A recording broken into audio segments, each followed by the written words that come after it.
You chose absolutely right tuning in to Rwanda Television tonight. A very good evening to you, and we hope you're ending your week in a style and are ready to kick off the weekend in energy.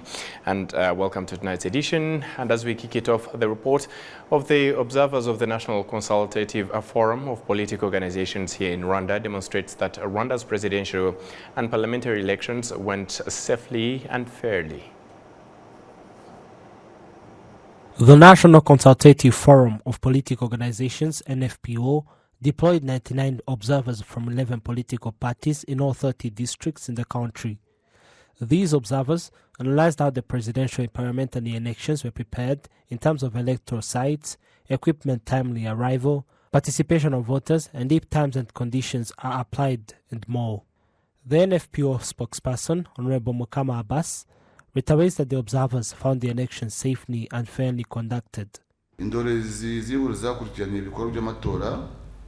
forum observers applaud how the elections were prepared and fairly conducted, and Rwandans played their part in this. They specifically appreciated the means that the National Electoral Commission used to inform citizens of elections. Sites were marked and were clean, equips arrived in time, elections started and ended on time, elections were conducted safely and in security, elections abided by citizens' rights and equity. Elections participation was notable, vote counting met the terms and conditions in place, citizens approved and were happy with the results.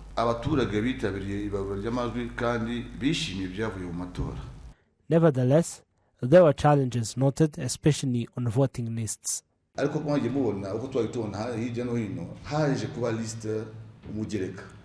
as you noticed in various parts, there were additional voting lists, yet the Electoral Commission provided enough time for citizens to change their voting sites, and yet some were not found on the voting list. And the Commission announced the use of additional voting lists. We indicated that next time this has to change. Every voter has to vote precisely on the voting list in his area. The National Consultative Forum of Political Organizations, NFPO, is composed of 11 political parties.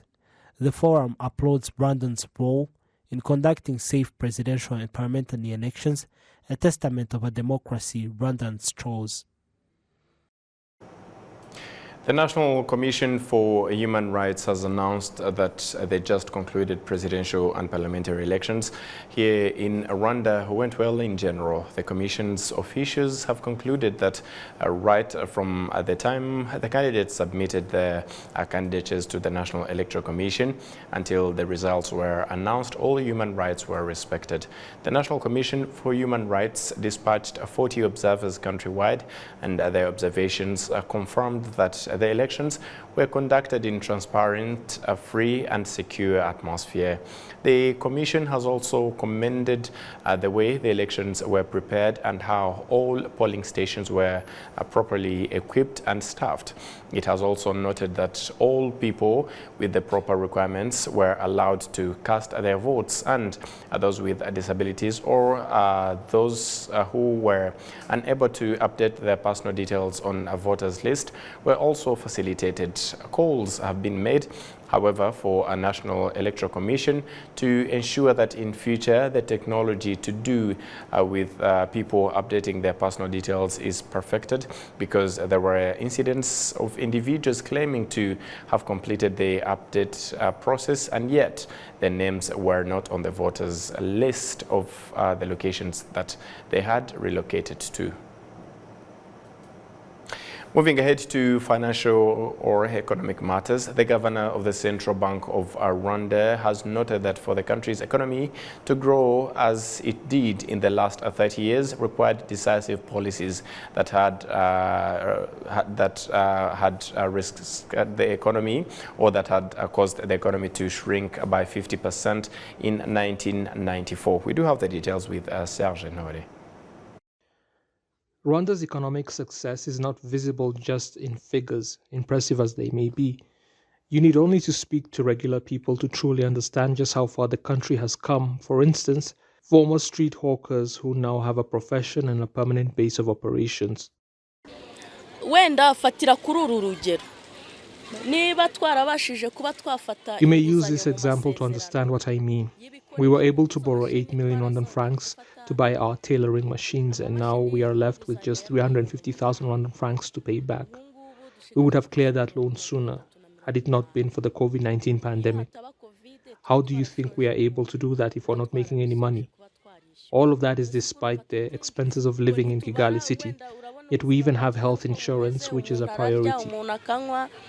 kwivuza byo nibyo biza ku isonga mituweli turazifite. 14 former street hawkers came together to form the sewing cooperative Sauda belongs to, and as it grows stronger, it is now looking to import textiles from abroad to make bigger profits. Youths too now understand the importance of hard work and not thinking that a particular job is beneath you. Muri koperative ninjiyemo When I first joined this cooperative, I had an ordinary sewing machine like that one. And within a relatively short time, I was able to buy these two modern ones from the money I had made from sewing, each at a cost of 1.5 million Rwandan francs. Young people are sometimes surprised that this is what I do for a living at my age. But the truth is that even young people can do this and succeed in life. Sauda and Rebecca's success stories mirror what the country has been able to achieve in the last 30 years, a struggle that involved salvaging an economy that shrunk by as much as half in 1994. Since then, the economy has grown by an average of 7% every year, despite global financial challenges, with the GDP per capita jumping from just $111.9 to $1,040. To give you perspective of just how bad things were back then, Rwanda's entire national budget in 1995 was only 56 billion Rwandan francs, with more than 90% of that foreign aid.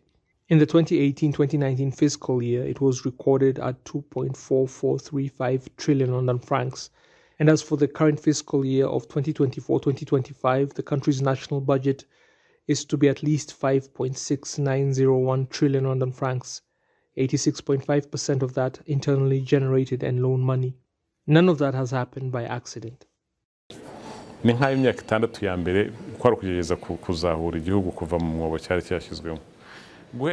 The first 6 years were dedicated to pulling the country out of the pit it had been thrown into, and around the year 2000 through 2001 we then switched gears, having pulled ourselves out of the pit and focused our attention on long-term development, and that is how the Vision 2020 was introduced. So the government's planning was now fixed on that long-term goal. We knew exactly where we were headed. All government funds had to be used in such a way as to be as profitable as possible, however little, and there had to be widespread accountability. Nothing was going to go to waste. Accountability ubwo mu Kinyarwanda sinzi uko nabivuga ariko amafaranga uko yakoreshejwe bikagomba gusobanuka. The results of those efforts became very visible in infrastructure development, with 1,700 kilometers of roads constructed to link the provinces and 237 kilometers built in Kigali city. Nta kitarahindutse na yose uhereye none si uyu muhanda wari bitaka niho naheraho. Everything is different now. This road, for example, I remember when it used to be a dirt one, and there were no storied buildings the way you see now, no street lamps. None of this existed before Kagame came to this country. Nta etaje yabaga hani Karongi. Reka. Ibi byose Kagame ataraza mu iki gihugu ntago twagize tubibona. Another indicator of success is the fact that now 93% of the population is able to access financial services, up from just 14% in 2008. That is because every sector in the country now has its own savings and credit cooperative.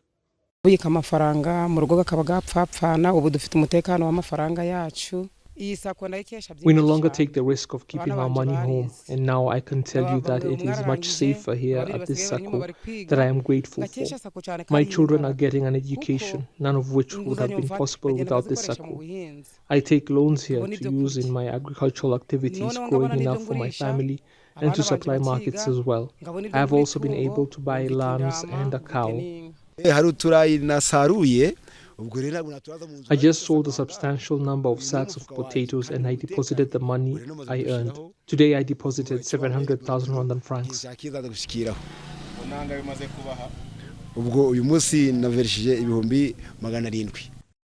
Energy distribution in the country is now at 76.3%, with 84% of the population now able to access clean water, and Rwanda's industrial sector has also been expanding. However, economic experts still point out a loophole that they say needs to be addressed if the country is to continue developing at this rapid pace. When it comes to the industrial sector, we are being told that the lack of a properly trained workforces continue to be a hindrance. I believe, therefore, that we need to ensure that the country's youth receive vocational training, and that initiative has already begun. That should apply to all sectors, be it industrial, tourism, or agricultural, so that no one claims that the reason they cannot invest here in Rwanda is because the labor force is not properly trained. It is expected that by 2035, Rwanda's GDP per capita will be at $4,000 and as much as $12,000 by the year 2050. Some of the diaspora with Rwandan citizenship had the opportunity to vote in the recent presidential and parliamentary elections. They applaud Rwanda for maintaining peace, security and organization during the last campaigns as well as the elections. Ineza Ketia with the report. Damien Muzon is the founder of Aina Think Tank. He's currently in Rwanda. He's been here for about 10 years and he received his citizenship in 2019. In the recent presidential and parliamentary elections, he's been part of the people who voted for the leaders. As we visited his work today, he's gonna share us more about the elections, the campaigns, and about his work in Rwanda. Damien Muzon was born and raised in Benin, and as he received his citizenship, he had the opportunity to vote for the Rwandan president and parliament. He proclaims that Rwanda has perceived well elections and campaigns, including the use of technology that facilitated the registering within or outside the country. So what I found first interesting was how through my phone, and then I can enter the code and get where is my polling station, can I change if I were to travel, because I do travel a lot. I could have maybe chosen another country where I could have been voting from or anywhere. So that was really friendly, and I think they took advantage of the technology. As I said, the process is really organized and structured. You see the whole arrangement around the way people go there, and everybody have to queue and follow the line and go through the process of the votings. Every step of the process shows that something is really nice and no chaos, no fighting and those kind of details. So for me, I found it something interesting. I've been in places where even people will try to go vote several times and get arrested. During the day of voting, people go around distributing money to people so that they can go vote and those kind of things, which I haven't seen. Mugisha Diane Noella was born and raised in Burundi, however received her Rwandan citizenship in 2008. She partly perceives herself as Rwandan for she enjoys the peace, security, in Rwandan society. She said that it was her third time voting and that the recent presidential and parliamentary campaigns and elections were amazing. I was excited to participate in the campaigns, and I'm glad to have voted during the presidential and parliamentary elections. Compared to the recent years, this campaign and election was well organized. I believe that Rwanda will keep developing even further because the country has come so far, and a lot of foreigners love Rwanda because of the development and the hospitality. Rudy Moran decided to retire in Rwanda with his wife after working for the Security Bank in UK. Currently, he's a member of Kigali Walking Club, organizing the new itinerary for hiking, and he's in charge of the commission sports of the Rotary Club Manjari. As a first-time voter in Rwanda, he applauds the country for the organization, security, and peace during the campaigns and elections. This clearly, I was impressed to do that. I was so excited to do it, and every friend told me, "Are you ready? Are you ready?" I said, "Yes, I'm ready to do it." The Rwandan diasporas are important constituents that contribute to the national socio-economic development. As some internationals explore Rwanda, they enjoy the country because of their citizens, tranquility, and security, which influences them to pursue the Rwandan citizenship and reside in this country. Ineza Ketia, RwandaTV News.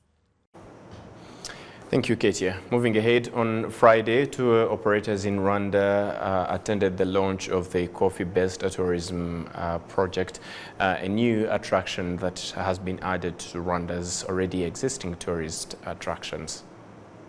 Rwandan coffee has built a reputation on the international market due to its impeccable taste, which has made it to be included on the list of tourist attractions in the country. In this regard, in Gakenke district, representatives of various Atoa companies were shown coffee plantations and learned how the coffee is grown, harvested and dried up. Farmers shared their sentiments in regards to the move. I speak about art, I speak about cherries, I speak about the coffee sustainability. My simple motto is coffee, community, tourism, eco-sustainable economy. So I say thank you to all the tour operators, tour guides, to all the sectors around, because we can't move forward if we are not coming together as our sectors in alignment with the economy of Rwanda.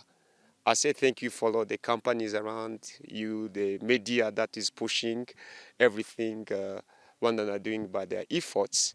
But we believe this Nibyiza coffee will be a high-end, will be a coffee promoting the Rwandan sector coffee till the end. In 2023, Rwanda received 1.4 million tourists, which earned $620 million in revenues, up from 500 million in 2022, representing a 36% increase. The representatives of Atoa companies commended the move. We sell tourism activities. So this is going to be among all other activities that we've been selling, and then it's going to also bring us a lot of money as we also introduce it to because these ones is going to help them, because they might also purchase this coffee from the people around here, and it's going to benefit both the people in the tourism and the people in the field. We find here is a huge potential to do the business on the coffee.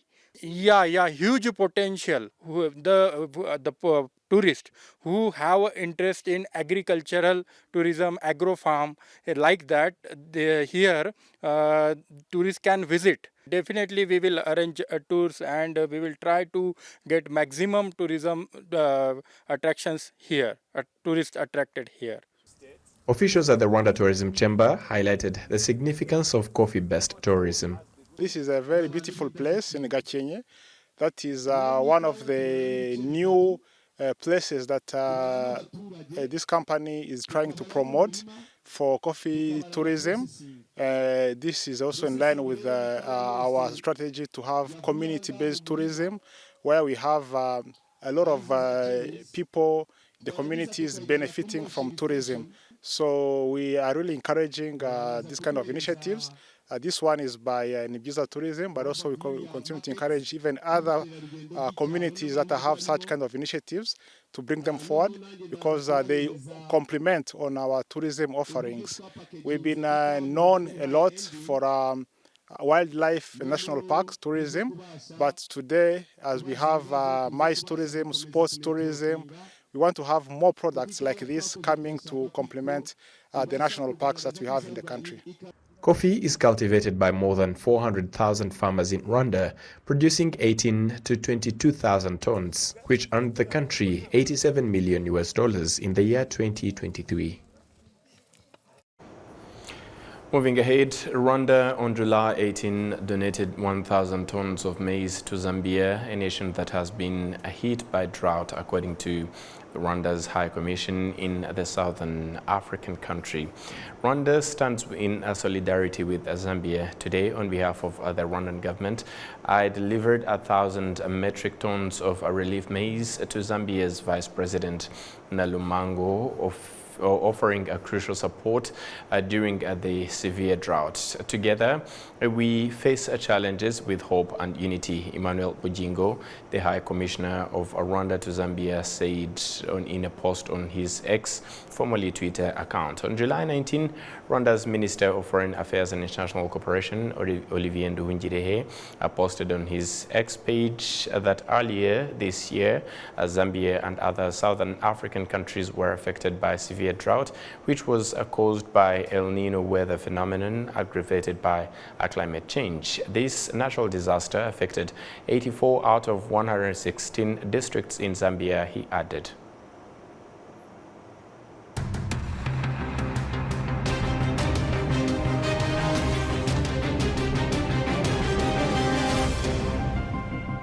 On behalf of the entire news production as well as the technical team, many thanks for being with us. And as we let you off, we wish you a safe and fun-filled weekend. Goodbye.